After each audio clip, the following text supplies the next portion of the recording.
नमस्कार, बहुत स्वागत है आप सभी का। आप देख रहे हैं न्यूज स्टेट और बड़ी खबर लेकर हूं मैं आपके साथ आशीष पांडे। गाजियाबाद से इस वक्त की बड़ी और अहम खबर, युवक की गला काटकर हत्या कर दी गई है। घर में युवक का सो रहा था और इसी दौरान इस वारदात को अंजाम दिया गया है। अज्ञात ने गला रेतकर मौत के घाट उतारा है। पत्नी और बच्चों के साथ मृतक जो है वो रहता था। मौके पर पहुंची पुलिस जांच में जुटी है। थाना ट्रॉनिका सिटी क्षेत्र के खुशहाल पार्क कॉलोनी का ये मामला है, जहां पर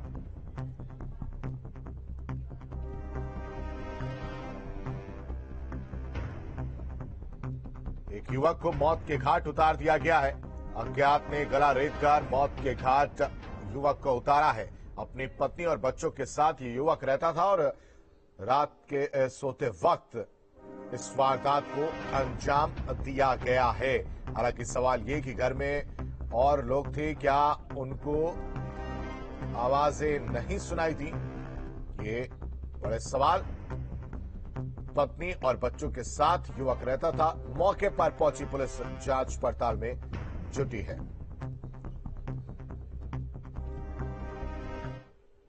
और वहीं उन्नाव में बेखौफ हुए हैं बदमाश। घर में लूट के बाद वृद्धा की हत्या की है।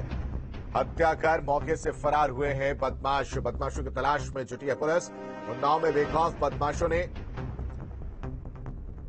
एक खौफनाक वारदात को अंजाम दिया है। नई वारदातें दिन पर दिन सामने आ रही हैं, जहां बदमाशों ने घर में घुसकर पहले लूट को अंजाम दिया और बाद में बुजुर्ग की हत्या कर मौत के घाट उतार दिया और उसके बाद मौके से फरार हो गए। परिजनों ने पुलिस को इसकी जानकारी देते हुए आरोपियों की जल्द गिरफ्तारी की मांग की है। पुलिस ने बदमाशों की तलाश में सर्च ऑपरेशन शुरू कर दिया है। थाना गंगा घाट के भातू फार्म गायत्री नगर मोहल्ले में एक कांति मिश्रा का उनके घर में ही संदिग्ध परिस्थितियों में डेड बॉडी पाई गई है। बॉडी को कब्जे में लेकर के पोस्टमार्टम के लिए भेजा गया है। आगे जांच की जा रही है। और गाजियाबाद में पुलिस को बड़ी सफलता हाथ लगी है। साहिबाबाद के हिंडन नदी के पास मुठभेड़ देखने को मिली और मुठभेड़ के दौरान गोली लगने से दो शातिर बदमाश घायल हो गए। बदमाशों और पुलिस के बीच मुठभेड़ देखने को मिली है और पुलिस की गोली लगने से दो बदमाश घायल हुए हैं। बड़ी कामयाबी पुलिस को मिली है। पुलिस के मुताबिक दोनों आरोपी किसी बड़ी घटना को अंजाम देने के लिए इंदिरापुरम जा रहे थे और सूचना मिलते ही पुलिस ने पूरे इलाके में सर्च अभियान, चेकिंग अभियान भी तेज कर दिया और इस दौरान बदमाशों से पुलिस की मुठभेड़ हो गई। पुलिस की गोली लगने से दोनों बदमाश घायल हो गए। दोनों शातिर बदमाश दिल्ली के रहने वाले बताए जा रहे हैं और गाड़ियों का शीशा तोड़कर लूट की वारदात को अंजाम देते थे। 9 नवंबर को गाड़ी का शीशा तोड़कर लाखों की चोरी की घटना में भी ये दोनों बदमाश शामिल थे। तो एक बड़ी कामयाबी पुलिस को मिली है, जहां दो बदमाशों के साथ पुलिस की मुठभेड़ हुई। लूट की कई वारदातों को ये दोनों ही बदमाश अंजाम दे चुके हैं।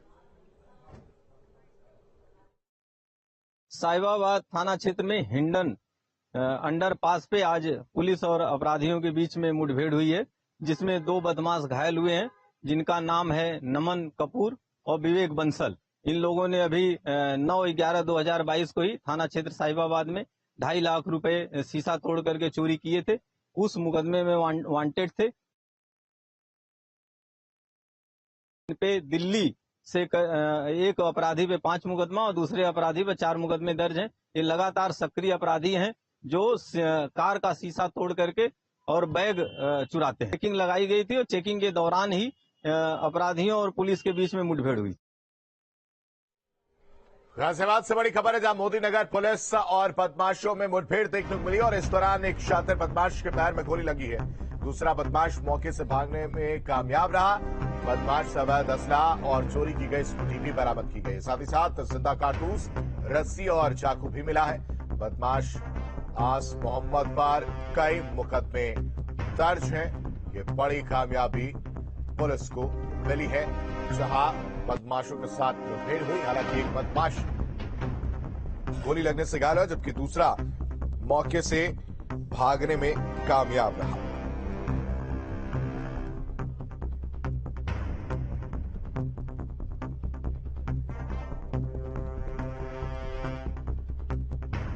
बदमाश से अवैध असलाह, चोरी की गई स्कूटी और जिंदा कारतूस बरामद हुआ है। साथ ही साथ रस्सी और चाकू भी मिला है। बदमाश आस मोहम्मद पर कई मुकदमे दर्ज है। बड़ी कामयाबी गाजियाबाद पुलिस को। मोदीनगर पुलिस की मुठभेड़ जो है बदमाशों के साथ देखने को मिली। दो तस्वीर आपके सामने, पुलिस बदमाशों में मुठभेड़, गाजियाबाद और मोदीनगर की दो तस्वीरें हैं जहां पर इलाके में मुठभेड़ हुई है और दोनों ही जगह पुलिस को बड़ी कामयाबी मिली है। साहिबाबाद की अगर बात की जाए, वहां पर पुलिस को एक बड़ी कामयाबी, लूट की वारदात को अंजाम देने जा रहे दो बदमाशों को गिरफ्तार किया है। जबकि मोदीनगर में भी पुलिस ने एक बदमाश को गिरफ्तार किया, जबकि दूसरा साथी मौके से भागने में कामयाब रहा। तो ऑपरेशन लंगड़ा के तहत एक ये बड़ी कामयाबी पुलिस को मिली है।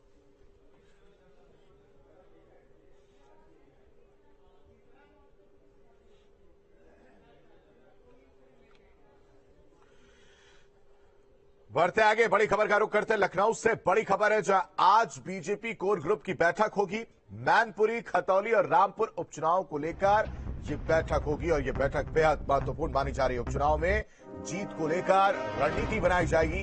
उम्मीदवारों के नाम पर भी मंथन जो है वो किया जाएगा। तो बड़ी खबर आपको बता रहे हैं, आज बीजेपी कोर ग्रुप की बैठक होगी। मैनपुरी, खतौली, रामपुर उपचुनाव को लेकर बैठक होगी। इस बैठक में ये तय किया जाएगा कि इन तीनों ही जगह से कौन सा प्रत्याशी उतारा जाए जो इन तीनों ही सीट पर जीत हासिल कर सके। साथ ही साथ रणनीति क्या होगी, कैसे इन तीनों सीट पर बीजेपी का कमल जो है वो खिलता हुआ नजर आए, इसको लेकर रणनीति बनाई जाएगी। और आज ये कोर ग्रुप की बैठक होनी है। मैनपुरी, खतौली और रामपुर में उपचुनाव होना है और इसको लेकर बैठक होनी है। अविनाश इस खबर पर ज्यादा जानकारी के साथ हमारे साथ जुड़ चुके हैं। अविनाश, कितने बजे ये बैठक शुरू होगी, साथ ही साथ कौन कौन इस बैठक में शामिल होगा और क्या कुछ रहने वाला है इस बैठक में? देखिए, इस बैठक में मुख्य रूप से कोर ग्रुप के जितने मेंबर्स हैं वो मौजूद रहेंगे, जिसमें मुख्यमंत्री रहेंगे, साथ में डिप्टी सीएम ब्रजेश पाठक रहेंगे, संगठन महामंत्री धर्मपाल रहेंगे और इसके अलावा प्रदेश प्रभारी और प्रदेश अध्यक्ष रहेंगे। हालांकि केशव प्रसाद मौर्य इस बैठक में उनके शामिल होने की गुंजाइश कम है क्योंकि वो गुजरात में चुनाव प्रचार में है। देखिए, जहां तक सवाल बैठक को लेकर है तो मुख्य रूप से बैठक में जो 3 सीटों पर उपचुनाव होना है उसको लेकर चर्चा होनी है, क्योंकि देखा जाए तो तीनों में से किसी भी सीट के लिए अभी भाजपा ने अपने प्रत्याशी घोषित नहीं किए हैं। तो माना जा रहा है कि मैनपुरी, रामपुर और खतौनी विधानसभा सीट के लिए जो उपचुनाव होना है उसके लिए प्रत्याशियों के नाम पर मंथन होगा और आज कोर ग्रुप की तरफ से प्रत्याशियों के नामों का पैनल बीजेपी की केंद्रीय चुनाव समिति को भेजा जाएगा। और साथ ही में चुनाव को लेकर किस तरीके से बीजेपी की क्या प्लानिंग हुई, क्या रणनीति होगी, इन तमाम चीजों को लेकर इस बैठक में चर्चा होने वाली है। अविनाश, उपचुनाव की बात हो रही है, 5 तारीख को वोटिंग होनी, 8 को रिजल्ट आएगा। कौन से वो प्रत्याशी जिनके नाम पर आज मंथन होता हुआ दिखाई देगा, उम्मीदवार वो कौन से होंगे? देखिए, अगर हम इन 3 सीटों की बात करें तो तीनों ही सीटें महत्वपूर्ण है, लेकिन मुख्य रूप से अगर मैनपुरी सीट की बात करें तो चूंकि डिम्पल यादव वहां से प्रत्याशी घोषित हो चुकी है समाजवादी पार्टी की, वहीं दूसरी तरफ अपर्णा यादव का नाम काफी तेजी से ऊपर चल रहा है भारतीय जनता पार्टी की तरफ से। हालांकि देखा जाए तो जो पुराने कैंडिडेट हैं प्रेम सिंह शाह के, बीजेपी के, जो 2019 में मुलायम सिंह के सामने चुनाव लड़े थे, उनके नामों को लेकर भी चर्चा है। लेकिन चूंकि आज की बैठक में यह तय किया जाएगा कि जिस तरीके से अपर्णा यादव, चूंकि वो प्रदेश अध्यक्ष से मिलने भी पहुंची थी और तभी से उनके नाम को लेकर चर्चाएं काफी तेज हो गई हैं। अविनाश, एक जल्दी से ये भी बताइए, क्या निकाय चुनाव को लेकर भी इसमें मंथन हो सकता है? लेकिन निश्चित तौर पर चूंकि निकाय चुनाव में भी बहुत कम समय बचा है, तो निकाय चुनाव में हालांकि देखिए बहुत ज्यादा इसमें इस बैठक में चर्चा होने की गुंजाइश नहीं है। लेकिन हाँ, ये है कि निकाय चुनाव को लेकर क्या कुछ प्राथमिकताएं होंगी, बिल्कुल इसमें तय किया जा सकता है। ठीक है अविनाश, तमाम जानकारी देने के लिए आपका बेहद शुक्रिया। तो मैनपुरी, खतौली, रामपुर उपचुनाव को लेकर कोर ग्रुप की बैठक हो रही है बीजेपी की, और साथ ही साथ इसमें यह भी तय किया जाएगा कि क्या रणनीति रहे और उम्मीदवार कौन से होंगे जो जिनको मैदान में उतारा जाए, उसको लेकर मंथन किया जाएगा। और यहां कहीं ना कहीं निकाय चुनाव को लेकर भी चर्चा की जा सकती है। रामपुर में बीजेपी का अल्पसंख्यक पसमानदा सम्मेलन आज है और डिप्टी सीएम ब्रजेश पाठक, मुख्तार अब्बास नकवी इस सम्मेलन में शामिल होंगे। दानिश आजाद समेत कई दिग्गज इसमें जुटेंगे। दोपहर 1 बजे यह सम्मेलन शुरू होगा। तो बड़ी खबर आपको बता रहे, विधानसभा उपचुनाव में बीजेपी जो है मुस्लिम वोट पाने के लिए पुरजोर कवायद में जुट गई है और इसी पसमानदा वोट के लिए बीजेपी नेताओं की मुस्लिम पसमानदा वोट पर सीधी नजर। और इसी कड़ी में आज बीजेपी पसमानदा सम्मेलन करेगी, जिसमें डिप्टी सीएम ब्रजेश पाठक समेत पार्टी के तमाम दिग्गज नेता जो है वो शामिल होंगे। कार्यक्रम में मुख्तार अब्बास नकवी भी होंगे और साथ ही साथ दानिश आजाद भी इसमें जुटेंगे। तो बड़ी खबर है, पसमानदा मुस्लिम वोटरों पर जो है वो बीजेपी की नजर है। उपचुनाव नजदीक है, ऐसे में उपचुनाव में कैसे मुस्लिम वोट को अपनी तरफ किया जाए, और इस पर ज्यादा जानकारी के साथ नादिर मियां हमारे साथ जुड़ चुके हैं। नादिर, पसमानदा जिस तरह से देखा जाए उपचुनाव एक तरफ नजदीक है, विधानसभा उपचुनाव, और बीजेपी जो है मुस्लिम वोट को पाने के लिए पुरजोर कवायद में जुट गई है। जी बिल्कुल, ये बात है कि रामपुर में जो है ये इतना बड़ा सम्मेलन, मुस्लिम अल्पसंख्यक सम्मेलन जो है होने जा रहा है रामपुर में, और कई दिग्गज जो है वो यहाँ जुट रहे हैं। आज होने वाला बड़ा सम्मेलन जी, इसको लेकर मुस्लिम वोटों पर जो है वो नजर रहेगी, और ये एक बड़ा घेराबंदी है आजम खान की मुसलमान के वोटरों को लेकर। अब देखना यह है कि आज का इतना बड़ा सम्मेलन जिसमें जो है वो ब्रजेश पाठक, उप मुख्यमंत्री मुख्तार अब्बास नकवी, बलदेव सिंह ओलग और अल्पसंख्यक जो मंत्री हैं दानिश आजाद, वो दिग्गज रामपुर में जो है वो दाग भरेंगे। अब देखना यह है कि रामपुर में आने वाला चुनाव है, आजम खान के गढ़ है, मुस्लिम बहुमूल्य क्षेत्र है, तो जाहिर सी बात है कि भाजपा जो है ये मुस्लिम कार्ड खेलने का जो है वो अपना अंदाजा लगा रही है कि शायद मुसलमान को जो है देखा जाए और मुस्लिमों पर राज किया जाए। लेकिन मुख्तार अब्बास नकवी का भी कहना यह है कि हम लोग जातवाद के लिए हम जो है विकास करते हैं सबका। सब देखना यह कि आज का जो सम्मेलन है वो कितना कामयाब जाता है। ठीक है नादिर, तमाम जानकारी के लिए आपका शुक्रिया।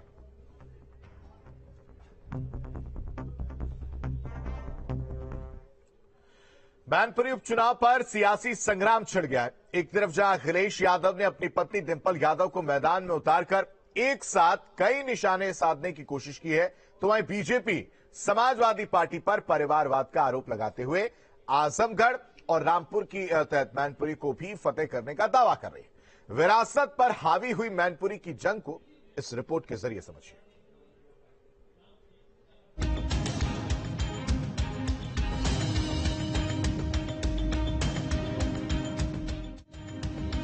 मैनपुरी में विरासत की जंग, सीट की लड़ाई परिवारवाद पर आई। विरासत की सियासत पर सियासी शोर।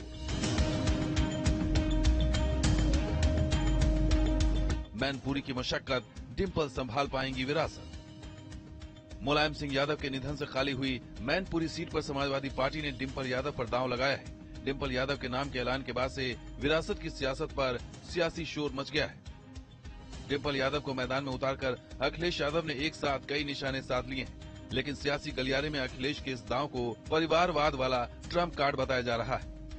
केंद्रीय राज्य मंत्री बीएल वर्मा ने तो मैनपुरी उपचुनाव में कमल की जीत का दावा कर दिया है। जब मैनपुरी का चुनाव आ गया है और समाजवादी पार्टी ने डिंपल यादव को प्रत्याशी बनाने का काम किया है, ये परिवारवाद की बात तो कहते रहे लोग, लेकिन अखिलेश यादव ने परिवारवाद की और मोहर लगाने का काम किया है कि हम इससे हटकर कहीं जा नहीं सकते। और परिवारवाद में भी तेज प्रताप यादव से लेकर और भी नाम थे, लेकिन मेरी बीवी इस पर वो आ गए हैं। तो मुझे लगता है कि अखिलेश यादव डिंपल यादव को प्रत्याशी भले ही बनाए हो, लेकिन जब चुनाव आएगा तो हम कह सकते हैं कि भाजपा का कमल मैनपुरी में खिलेगा। मैनपुरी सीट की लड़ाई दिलचस्प हो चुकी है। एक तरफ जहां समाजवादी पार्टी जीत की जद्दोजहद में जुटी है, तो वहीं बीजेपी ने मैनपुरी के मैदान को फतेह करने का मन बना लिया है। अभी हमने उपचुनाव में यहाँ पर विजय पताका फहराई है, लोकसभा के उपचुनाव में, विधानसभा के उपचुनाव में भी फहराएंगे। अभी आज बैठक हमने अपने पार्टी के प्रमुख लोगों के साथ की है और लगभग 72 इस विधानसभा क्षेत्र में 72 सेक्टरों को में बांटा गया है और हर सेक्टर में एक प्रमुख पार्टी का नेता और कार्यकर्ता उसका इंचार्ज होगा, जो कि मजबूती के साथ, मुस्तैदी के साथ हर बूथ से ज्यादा मतदाता अपने मताधिकार का इस्तेमाल करें और भाजपा को सफल बनाएं। बबुआ ने डिंपल को चुनावी मैदान में उतारकर धर्मेंद्र यादव और तेज प्रताप यादव की होड़ को खत्म करने की कोशिश की है, लेकिन यहाँ का चुनावी समीकरण मुलायम के भाई शिवपाल का रुख काफी हद तक तय करेगा। एसपी मुखिया अखिलेश यादव का परिवार 26 साल से इस सीट पर काबिज रहा है। पार्टी अपनी इसी भौकाल को कायम रखना चाहती है, तो वहीं बीजेपी ने इस गढ़ को अपने नाम कर समाजवादियों को पटखनी देने का मन बना लिया है। समाजवादी पार्टी में अब कोई दमखम रह ही नहीं गया है। आपकी बगल की सीट, आजमगढ़ की सीट, जहाँ समाजवादी का गढ़ बना जाता था, वहाँ सफाया हो गया। हो गया कि नहीं हो गया? आजम खां जैसे रामपुर में भी लोकसभा में सफाया हो गया, तो मैनपुरी भी अब नहीं बचेगी। डिम्पल 3 साल बाद सियासी दंगल में वापसी कर रही हैं। 2019 में उन्होंने कन्नौज से लोकसभा चुनाव लड़ा था। इसमें वो बीजेपी के सुब्रत पाठक से हार गई थी। 2014 में डिम्पल कन्नौज सीट से चुनाव जीती थी और इससे पहले 2012 में कन्नौज में हुए उपचुनाव में वो निर्विरोध जीती थी। 2014 में डिम्पल ने कन्नौज सीट जीतकर पति की लाज रखी थी। इस बार डिम्पल को अपने ससुर मुलायम की सीट को बचाने की जिम्मेदारी दी गई है। अब देखना दिलचस्प होगा कि विरासत के इस टारगेट पर अखिलेश यादव का डिम्पल दांव कितना सटीक बैठता है। Bureau report, news state. बढ़ते आगे, नोएडा में कार से 2 करोड़ रुपए कैश बरामदगी के मामला। नोएडा पुलिस ने बड़ा खुलासा किया है। 8 साल से हवाला कारोबार से सभी आरोपी जो है वो जुड़े हुए थे, ऐसा नोएडा पुलिस का कहना है। 20 के नोट, मतलब 20 रुपए के जो नोट थे, उनसे डिलीवरी होनी थी। नोएडा पुलिस ने कल ही 8 लोगों को इस मामले में गिरफ्तार किया था और उनसे लगातार कड़ाई से पूछताछ चल रही थी और अब इसमें बड़ा खुलासा हुआ है।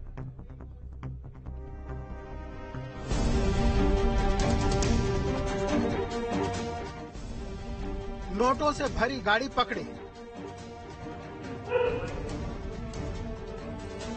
2 करोड़ के कैश बरामद।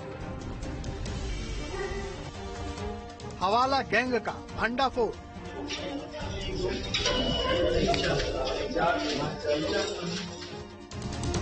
8 लोगों को किया गिरफ्तार।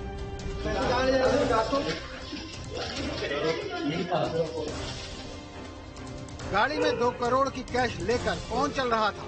बड़ा मामला है और बड़ा सवाल है। नोएडा के थाना सेक्टर 58 की पुलिस एक गाड़ी में 4 बैग में भरे नोटों की गड्डियां देखकर चौंक गई।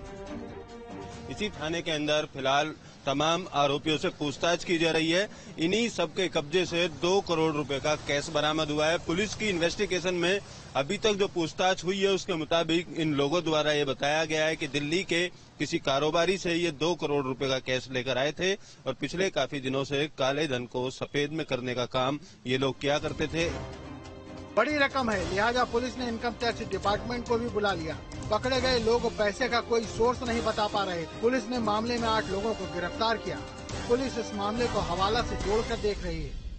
5 व्यक्ति थे, एक अन्य टैक्सी 3 लोग आए थे, टोटल ये 8 लोग गिरफ्तार किए गए। इनके पास से 4 बैग में पैसा मिला है जो लगभग 2 करोड़ है। अभी उसकी काउंटिंग हो रही है। चूंकि इतना बड़ा अमाउंट था और ये इसका कोई सोर्स नहीं बता पा रहे थे, इस कारण से इनकम टैक्स डिपार्टमेंट संपर्क किया गया और इनकम टैक्स की टीम आई। उनके द्वारा भी इनसे पूछताछ की जा रही है। इनके पास से 2 लैपटॉप और 8 मोबाइल भी बरामद हुए हैं। अभी तक जो पूछताछ की गई है उससे ज्ञात हुआ है कि दिल्ली से इनके द्वारा ये पैसा लिया गया, जहां हवाला का काम होता है, और यहां पर ये किसी को डिलीवर करने आए थे। उस आदमी का वेट कर रहे थे, इसी दौरान इन्हें गिरफ्तार कर लिया गया। सभी आरोपी अलग अलग राज्यों के बताए जा रहे हैं। इनमें से मध्य प्रदेश, गुजरात और बंगाल के साथ 2 स्थानीय शख्स भी हैं। सबसे बड़ी बात यह कि इनका कोई आपराधिक इतिहास नहीं है। ये मीडिया का स्टिकर लगाकर गाड़ी चला रहे थे। पूरे देश से इसमें लोग जुड़े हुए हैं और इनका पूरा एक नेटवर्क है। जो ये नंबर 2 का पैसा है उसको नंबर 1 में कैसे किया जाए, कैसे कन्वर्ट किया जाए, कैसे टैक्स बचाया जाए, या किसी भी कंपनी का जो पैसा है नंबर 2 का उसको व्हाइट मनी कैसे कर लिया जाए, ये इसके पीछे पूरा इसका उद्देश्य समझ में आ रहा है। तो इनसे और अभी गहन पूछताछ की जा रही है। इनकम टैक्स डिपार्टमेंट की टीम और हमारी पुलिस की टीम लगातार इनसे इंट्रोगेशन कर रही है और जो भी इसमें तथ्य पाए जाएंगे उसके आधार पर अग्रिम कार्रवाई की जाएगी। कई राज्यों में चुनाव होने वाले हैं। दिल्ली में एमसीडी, गुजरात और हिमाचल में विधानसभा के चुनाव होने वाले हैं। ऐसे में सवाल है कि क्या इन पैसों का इस्तेमाल चुनाव में करने की प्लानिंग तो नहीं थी। हालांकि पुलिस इस मामले की बहुत ही गहराई से जांच कर रही है। जल्द ही इस मामले में बड़ा खुलासा हो सकता है। तमाम एंगल पर जांच की जा रही है। एंगल ये भी निकल कर आया है कि विदेशों से भी इनके तार जुड़े हो सकते हैं। अब इनके अन्य साथियों की गिरफ्तारी के लिए पुलिस इनसे पूछताछ कर रही है। वीडियो जर्नलिस्ट मुकेश झा के साथ अमित चौधरी, न्यूज स्टेट, नोएडा। और यहाँ रुकते हैं एक छोटे से ब्रेक के लिए। ब्रेक के बाद भी खबरों का सिलसिला लगातार जारी है। है।